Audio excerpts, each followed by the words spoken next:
नमस्कार, कैसे हो भाई सभी। आशा करता हूँ अच्छे होंगे और स्वस्थ होंगे। आज के मेरे सवाल जो थोड़े तीखे सवाल होंगे, मैं आपसे पूछता हूँ। स्टार्टिंग में 2 सवाल पूछता हूँ, ठीक है भाई। एक क्वेश्चन है कि आप क्या चीनी सैनिकों की मदद कर रहे हैं? तो सभी ने आंसर होगा जब ज्यादातर भैया हम क्यों कर रहे होते। क्या भारत को हराना चाहते हैं ऐसा करके? तो एकदम सभी का आंसर क्या होगा आप जानते हैं सभी।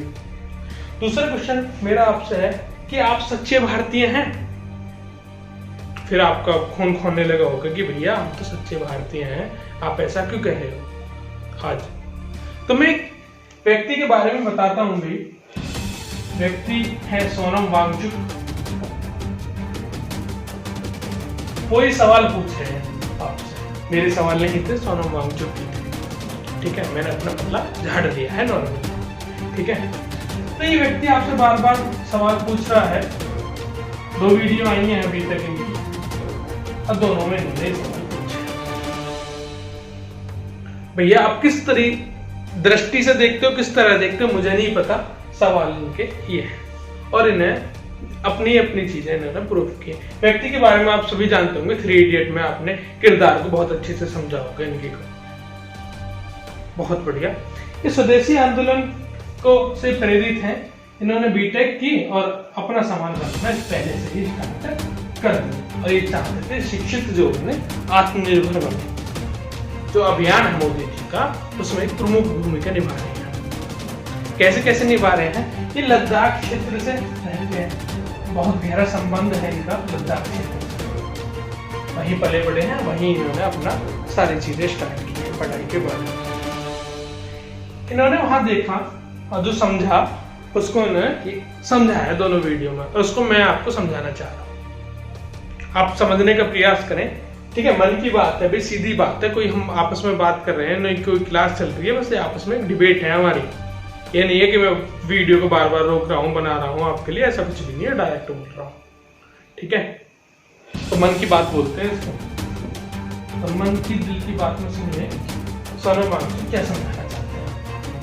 वो कहते हैं भाई चाइना के बारे में सुनिए, पहले इसके अंतर्दृष्टि को समझिए। इस देश है क्या है? इस देश की नीतियां हैं साम्राज्यवादी। साम्राज्यवादी क्यों है भी? इसकी सबसे ज्यादा इसमें जनसंख्या है, तो ये चाहता है कि साम्राज्यवादी इसकी विस्तार हो। और एक कमी है इस देश में, उसका फायदा उठा सकते हैं कि इसमें डेमोक्रेसी नहीं है। अब ये डेमोक्रेसी नहीं है तो लोकतंत्र नहीं है, तो आप भी जानते हो कि किसी वंश का शासन होगा, या किसी राजा का शासन होगा, या किसी एक पार्टी का शासन होगा। और जो लोग कैसे होते हैं जहां डेमोक्रेसी नहीं है, अभी आपको मान लीजिए लॉकडाउन में क्या स्थिति होगी थी आपकी, जो सरकार ने कह दिया मान लो वही होता। तो ऐसी स्थिति है इनके लोगों की। ये तो हमारी तो भी कुछ दिन कोविड-19 की प्रक्रिया है और महामारी है, और सरकार हम सही कर रहे हैं, घर पर है, लेकिन आपसे बोल दिया जाए कि आप हमेशा घर पर रहोगे तो रह सकते हो? नहीं रह सकते। आप कितनी बंदी से झेलनी पड़ी होंगी। तो ये लोग रोज झेलते हैं ऐसी बंदी से। डेमोक्रेसी जहां नहीं होती, लोकतंत्र जहां नहीं होता। आपकी 15 दिन में सारी चीजें बाहर आ गई, लगने लगी थी, भुखमरी सी फैल गई थी शुरू के लॉकडाउन में, नानी याद आने वाली बात हो गई थी। तो समझ लीजिए भाई डेमोक्रेसी नहीं है तो लोगों पर क्या गुजरती होगी। तो जो मैंने क्वेश्चन उठाए उनके मैं आंसर भी दूंगा आपको। तो डेमोक्रेसी नहीं है तो यहाँ पे लोग परेशान हैं, ये बात समझिए, लोग परेशान हैं। परेशानी को किस तरीके से दूर कर रहे हैं? ये लोकतंत्र लाके दूर नहीं कर रहे हैं।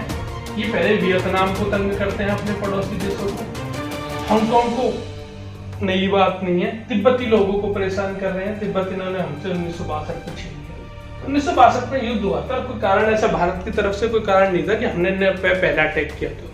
इन्होंने ही हम पे अटैक किया था, और अटैक क्योंकि 4 साल से भूखे मर रहे थे, महामारी फैल रही थी, इनके यहाँ भूखे थे, अकाल पड़ रहा था, तो लोगों को जनता हो गई थी परेशान। जब जनता परेशान होती है ना, आपने सुना होगा अरब के एक देश में सब्जी वाले ने पूरी लोकतंत्र बदल दिया था वहां का।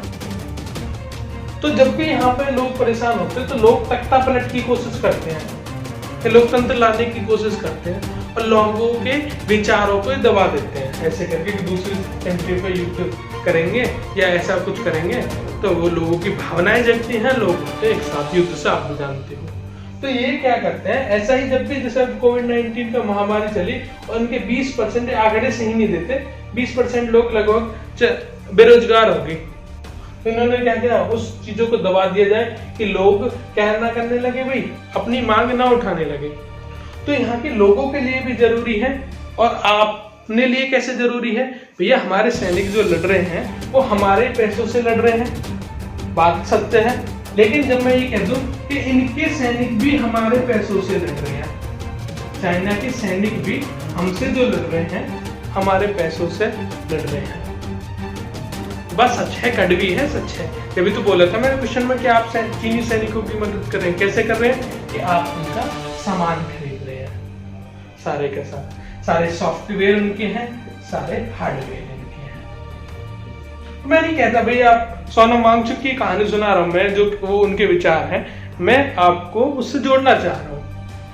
सोनम वांगचुक कहते हैं भाई आप एक वीक में तो इन्हें डिलीट कर दीजिए और एक साल में इन्हें हम सारे मिलकर और स्वदेशी आंदोलन चलाते हैं सारे मिलकर। तो क्यों ना आप स्वदेशी आंदोलन में जुड़ रहे हैं भाई, जब आपके सामने कारण स्पष्ट है। आपके कुछ के क्वेश्चन भी होंगे, मैं जानता हूँ, आप कह रहे होंगे भी सरकार क्यों नहीं बाइकआउट कर देती है। भी सरकार के कुछ नियम होते हैं, कानून होते हैं, हम भी उनसे चीजें लेते हैं। भाई सरकार पर प्रेशर रहता है, यदि प्रमुख पर प्रेशर है तो आप तो कोई प्रेशर है नहीं, आप बाइकआउट कर दीजिए। कह तो रहे हो दूसरे शब्दों में मोदी जी, तो आप बाइकआउट करना होगा आपको, सीधी सीधी स्पष्ट बात है, बाइकआउट कीजिए। नहीं तो भैया बाइकआउट नहीं करोगे तो आप ही उनके क्या कर रहे हो, उनके सैनिकों की मदद कर रहे हो। और जो आपका कफन होगा, जो हमारे सैनिकों का कफन होगा, मैं आप ज्यादा नहीं कह रहा भाई बात, वो आपके पैसों का दिया होगा, चाइनीज होगा वो भी एक दिन। तो मेरी भैया बात स्पष्ट है आपके सामने, मैं हृदय परिवर्तन चाहता हूँ आपका। और ये स्वदेशी आंदोलन हमने 1 साल 2 साल 1905 में बाल गंगाधर तिलक ने स्टार्ट कर दिया था बाइकआउट करना, और धीरे धीरे गुलामों को दूर करते हुए चले गए भाई। फिर गांधी जी जुड़ गए उसी से, धीरे धीरे नेता बनते हुए चले गए और सारा क्या हो गया भाई, दूर होगी सारी चीजें। तो ऐसे ही तो दूर करना होंगे आपको भी, ऐसे तो जुड़ना होगा। एक बार जुड़िए तो सही, पहल तो कीजिए कि हमारे करने से क्या है, तो आप ही बर्बाद कर रहे हैं। बाइकआउट तो करना होगा तो धीरे धीरे बाइकआउट कर दीजिए, तो बाइकआउट कीजिए चाइनीज सामानों को, ठीक है। स्वदेशी निर्मित कर, जब स्वदेशी तभी तो बनेगा, स्वदेशी बनाओ जब वही इतने सस्ते दामों पे मिल रहे हैं, वो सारी चीजें लोकल मिल रही हैं, तो हम स्वदेशी लेंगे क्यों, हमसे क्यों लेगा, हम बनाए तो क्यों बनाए स्वदेशी, कोई लेगा ही नहीं। तब तक वो बाइकआउट नहीं करेंगे, नहीं स्वदेशी आने वाला, ये भी सुन लीजिए आप। तब बाइकआउट कीजिए, स्वदेशी तभी आएगा, तब आप क्या करोगे, उसका बाइकआउट कर दोगे, तभी हमारी कंपनियां उभरेंगी। नहीं, आत्मनिर्भर का नारा तो चलता रहेगा लेकिन प्रैक्टिकल रूप से नहीं चलने वाला वो। क्लियर है?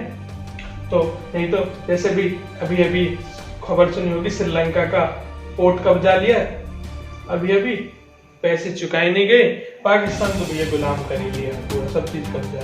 ठीक है, तो लद्दाख के क्षेत्र से एक व्यक्ति एक आंदोलन चला रहा है, आप उस आंदोलन में जुड़ जाइए और अपने साथ साथ 100 लोगों को बताइए, ये वीडियो भी 100 लोगों को भेजिए और बताइए कि भैया हमें बाइकआउट करना है तो करना है, छोड़िए। आप भारतीय हैं, मैं भारतीय हूँ, मैं कोई सवाल नहीं उठा रहा, नहीं मैं कोई हकदार बनता है ऐसे सवाल उठाने के, लेकिन भैया बात तो सच है। क्लियर है? तो जल्दी से बाइकआउट कीजिए, लोगों को जोड़िए, एक ट्रेंड बनाइए और ट्रेंडिंग में नंबर 1 पे लाइए। ठीक है, और जो सॉफ्टवेयर है देख लीजिए कौन कौन से हैं, डिलीट मारिए तुरंत और अपने सॉफ्टवेयर बनाइए। भाई हमारे बेंगलुरु में इतने छात्र पढ़ रहे हैं, इतना IITian है, और सारे अपने सॉफ्टवेयर बनाएंगे, सारे चलेंगे। मित्रों ऐप डाउनलोड कीजिए, सबसे पहले तो टिकटॉक को डिलीट मारिए, सबसे पहले काम तो ये है। धीरे धीरे हम योजनाबद्ध तरीके से चलेंगे, सबसे पहले टिकटॉक है, टिकटॉक को मारिए। ठीक है, और टिकटॉक की कोई वीडियो, टिकटॉक मानने के बाद टिकटॉक की कोई वीडियो नहीं लगानी है, टिकटॉक की कोई वीडियो नहीं लगानी है स्टेटस पर, ये ज्यादा बढ़िया काम है उससे भी। जिन्होंने टिकटॉक डिलीट कर दिया वो कोई वीडियो नहीं लगाएंगे स्टेटस पर। धन्यवाद। मैं राजेश शर्मा। आपसे कोई गलती होती है तो क्षमा मांगता हूँ। ठीक है, रखते हैं।